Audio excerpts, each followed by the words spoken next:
श्री स्वामी समर्थ। आपल्या आजच्या या व्हिडिओमध्ये आपण स्वामींना कोणकोणते पदार्थ आवडतात, स्वामींसाठी कोणता नैवेद्य कधी व कसा अर्पण करावा याची माहिती घेणार आहोत।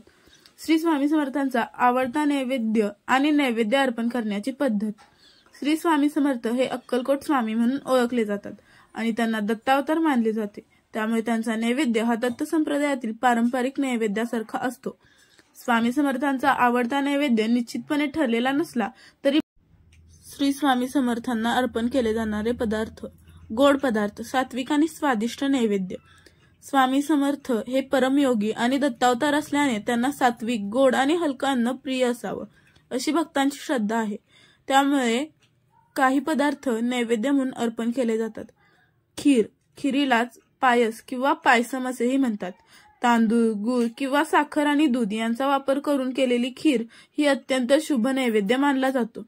पौर्णिमा, गुरुपौर्णिमा, गुरुवार आणि श्री स्वामी समर्थ जयंती या दिवशी खीर अर्पण करणे शुभ मानले जाते।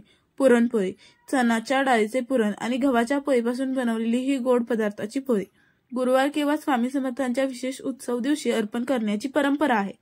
साखर भात, तांदूळ, तूप, साखर किंवा गूळ घालून बनवलेला गोड भात कोणत्याही गुरुवारी, एकादशी किंवा पौर्णिमेला स्वामींना अर्पण केला जातो।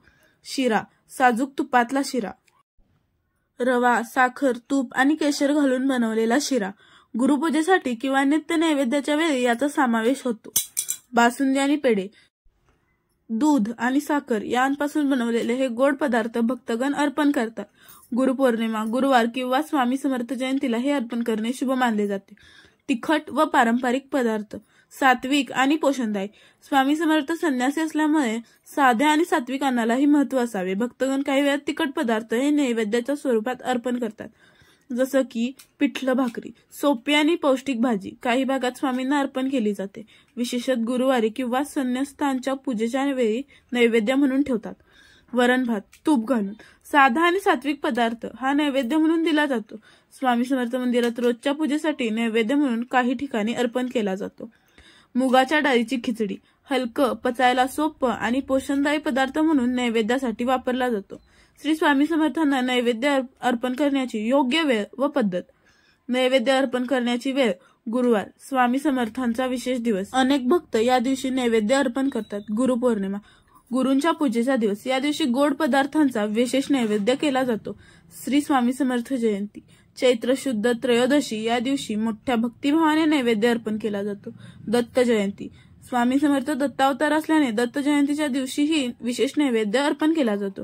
नित्यपूजा, काही भक्त दररोज सकाळी व दुपारी सोपा नैवेद्य अर्पण करतात। आता आपण नैवेद्य अर्पण करण्याची पद्धत जाणून घेऊया। पूजेसाठी नैवेद्य शिजवताना स्वच्छता आणि शुद्धता पाळावी। नैवेद्य अर्पण करण्याआधी तोंड स्वच्छ धुवून भक्तिभावाने ध्यान करावे। स्वामी समर्थांच्या मूर्ती किंवा फोटोसमोर ताटात नैवेद्य ठेवावा। मंत्र म्हणून नैवेद्य अर्पण करावा। उदाहरण, ओम श्री स्वामी समर्थाय नमः, ओम द्रा दत्तात्रयो नमः। अर्पण केल्यानंतर नैवेद्य थोडा वेळ त्या ठिकाणीच ठेवावा, मग प्रसाद म्हणून भक्तांनी ग्रहण करावा। या माहितीतून महत्त्वाचा निष्कर्ष असा निघतो की श्री स्वामी समर्थांचा नैवेद्य गोड पदार्थ आणि सात्विक पदार्थांवर अवलंबून असतो। नैवेद्य अर्पण करताना श्रद्धा आणि भक्तिभाव सर्वात महत्त्वाचे असतात। गुरुवार, गुरुपौर्णिमा, स्वामी समर्थ जयंती आणि दत्त जयंती या दिवशी विशेष नैवेद्य अर्पण करण्याची परंपरा आहे। नैवेद्य अर्पण करताना साधेपणा, स्वच्छता आणि भक्तिभाव ठेवल्यास स्वामी समर्थांची कृपा प्राप्त होते। श्री स्वामी समर्थ। अशाच नवनवीन माहितीसाठी आपल्या चॅनेलला सबस्क्राईब करायला विसरू नका। स्वामी महाराजांची कृपा आपल्यावर सदैव राहो।